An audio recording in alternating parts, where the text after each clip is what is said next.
বিসমিল্লাহির রহমানির রহিম। সম্মানিত মুসলিম জনতা, আসসালামু আলাইকুম।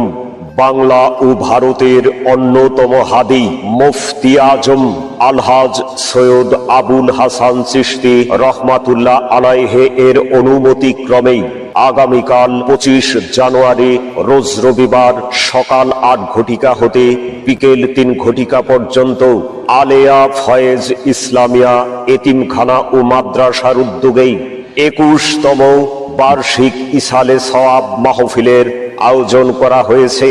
স্থান কুতুবপুর হাসান মঞ্জিল, নয়াপাড়া, সখীপুর, টাঙ্গাইল। সভাপতিত্ব করবেন পীরজাদা আলহাজ সৈয়দ নজরুল ইসলাম শামীম চিশতি।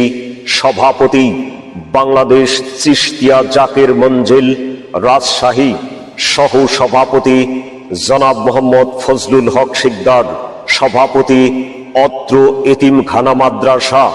প্রধান অতিথি জনাব অ্যাডভোকেট আহমেদ আজম খান, বিএনপি মনোনীত এমপি পদপ্রার্থী, টাঙ্গাইল 8, সখীপুর বাসাইল।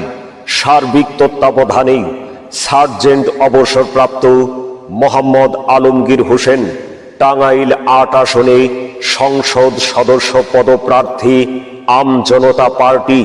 উদ্বোধক জনাব এস.এম. শামসুল আলম। সহ সভাপতি সখীপুর উপজেলা বিএনপি।